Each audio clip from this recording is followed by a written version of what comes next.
Welcome back to another week of treasure hunting with Pirate. I, of course, am Pirate. And this week, we're going to do this box of nickels. Again, pennies phasing out. Getting harder and harder to get pennies. Getting harder and harder to get enough pennies to do a full video on pennies. So nickels are going to kind of be the go-to, I think. At least until things change. So I got this box of nickels, no enders, but in addition, pennies are getting harder to come across, but they're not impossible. So all of my banks are allowing $5 in withdrawals for pennies per day. So as I come and go in my day-to-day, I'm just kind of stopping at banks, popping in, grabbing $5 in pennies. Got this small little batch here, some machine rolls. I got these hand rolls as well. The ones on the bottom make me a little nervous. They're the exact same rolls that I use. I don't dump and pick up from the same bank, but who knows? I do use the same banking institutes. So it is entirely possible that with the penny quote-unquote shortage and banks not being able to get pennies from the feds, it very well may be that while I used to be able to be reassured that when I would dump pennies or coins, they would go off to a third-party location to be counted and re-rolled, now they may just be making their way from my dump bank to my pickup bank. So I don't know. It also might be a lot of work to start marking rolls to make sure that what I'm buying isn't stuff that I've already searched and it's just my rolls back. But that's also an etiquette thing. I don't really want to be the guy the tellers have to deal with where I go in, I'm getting $5 worth of rolls. They're already, most of them are pretty good about it, but some of them are just kind of ho-hum about having to give out 10 rolls of pennies already. But then if I start rejecting some, going, no, I don't want these because I've already looked through them, I don't know. We'll have to see if I get skunked. If these are 100% zinc pennies, nothing special in them whatsoever, if there's zero copper, then I might just start marking my rolls at some point in the near future.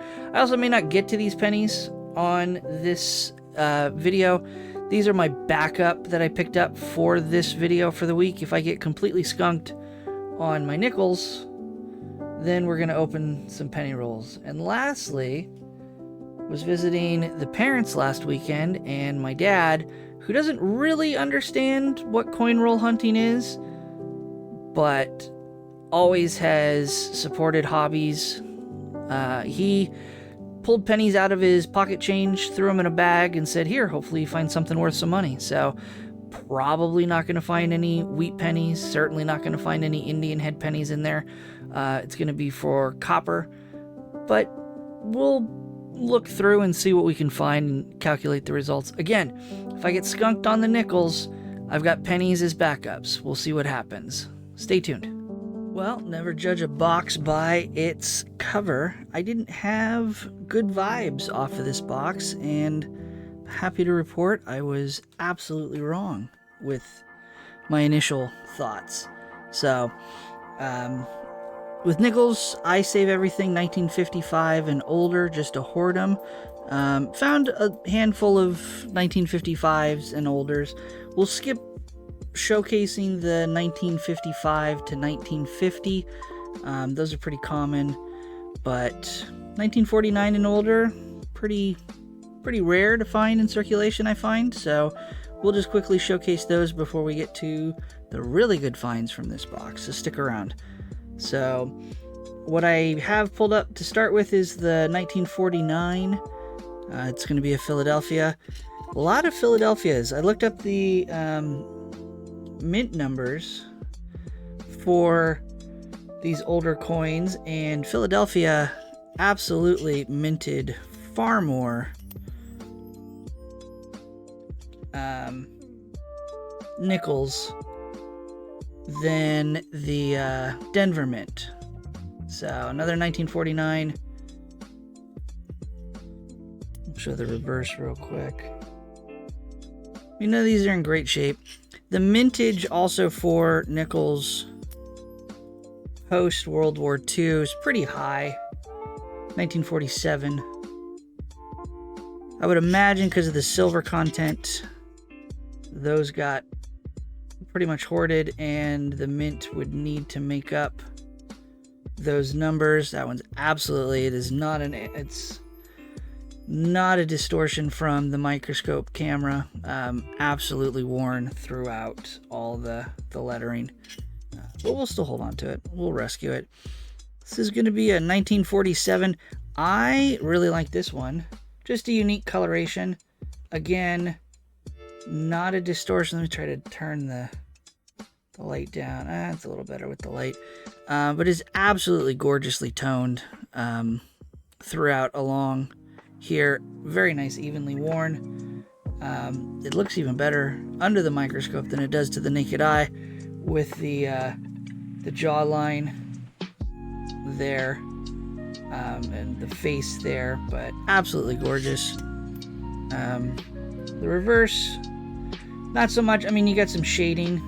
Would have been nice if there was some more detail to the building with the shading, but overall just kind of that halo shading.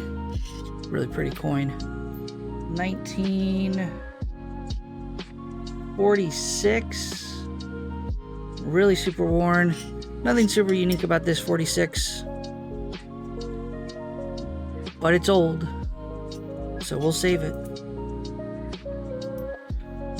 Another 1946. I really like the detail left on this coin.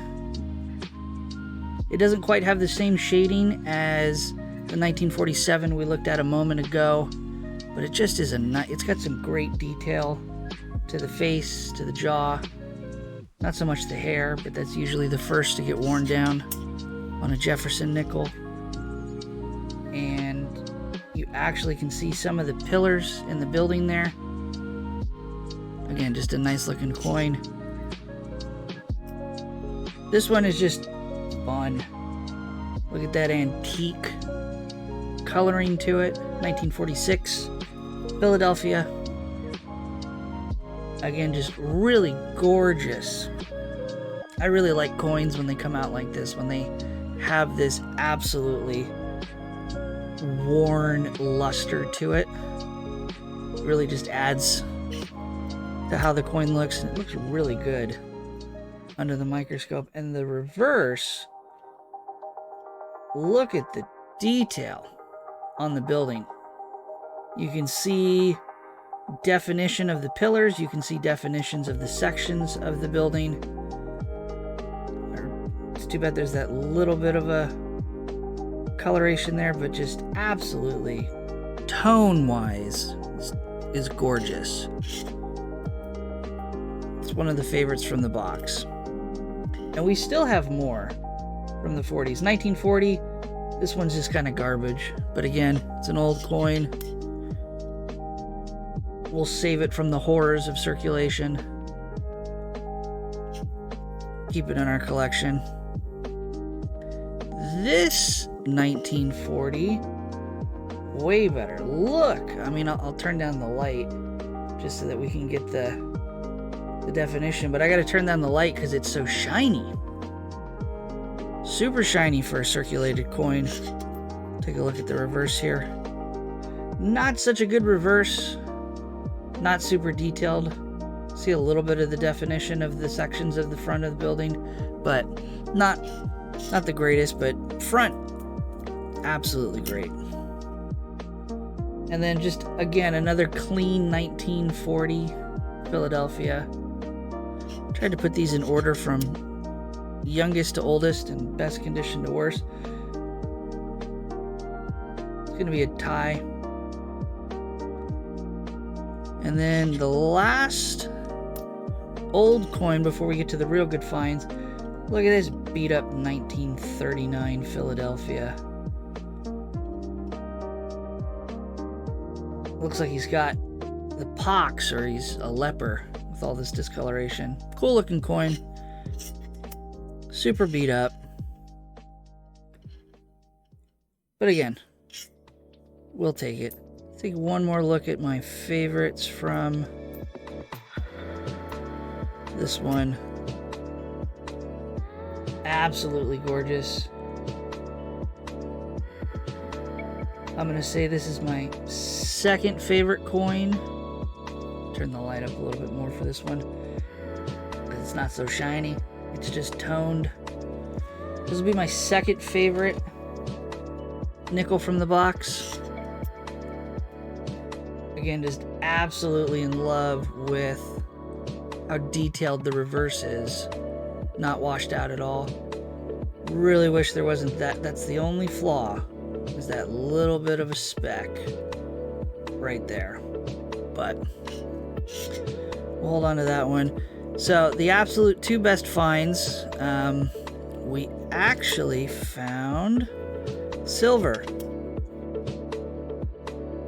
Believe it or not.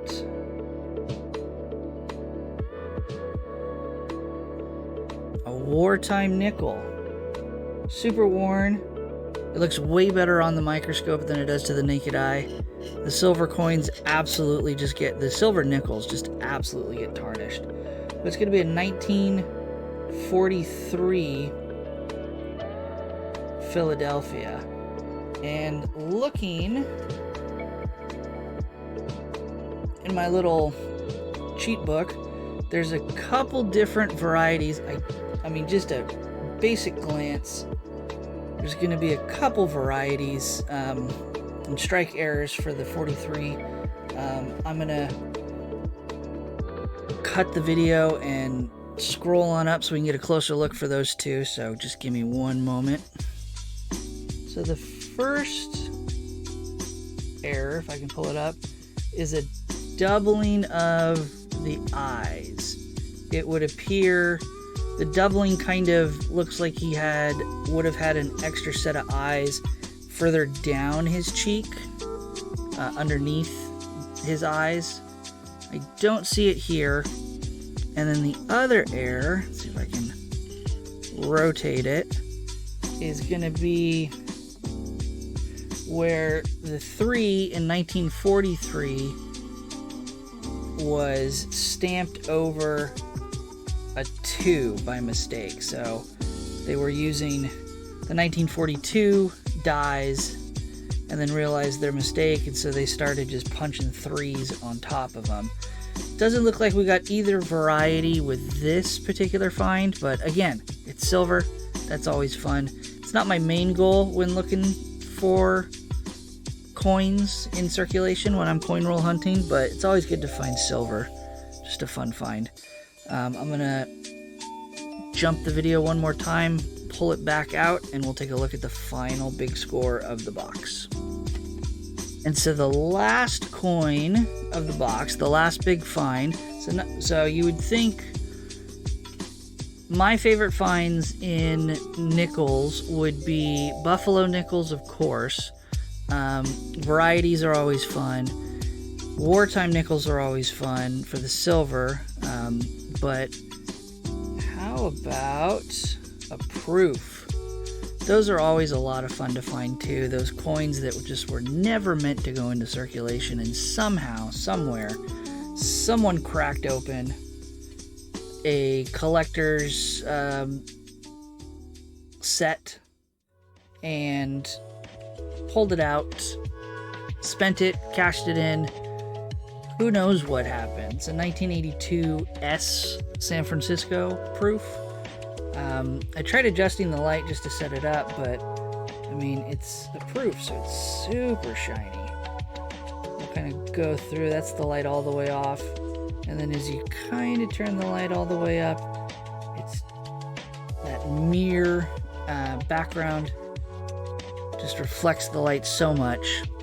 We'll take a look at the reverse real quick.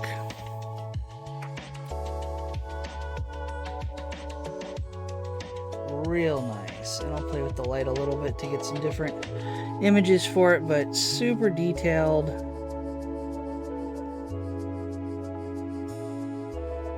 glare off of it, but super detailed to the building. You can see the pillars, you can see the different parts of the front of the building. Just absolutely gorgeous. So again, did not have high hopes for this box, but we got a lot of nice 1949 and older nickels. We got a wartime nickel. We got a proof. Short of some buffaloes or some other really rare finds, this is a pretty good box for coin roll hunting. That means we'll save the pennies for the next video. We'll dive into those and hopefully we get something. So tune in next week to see that. If you like this kind of content, don't forget to like and subscribe. See when new videos get posted. I try to post a new video every Monday. I try to post 1 or 2 shorts throughout the week from the previous Monday's video. So that's more to just pull people in, hopefully. I've got some other ideas for the channel. I've actually ordered some items that'll help show off some other collectibles in my collection. We will eventually get to those. I don't want this to just be a coin collecting channel, but boy howdy, it is probably my top hobby at the moment, so that's why there's so much content. Thank you for tuning in, and we'll see you next week for more treasure hunting. Bye.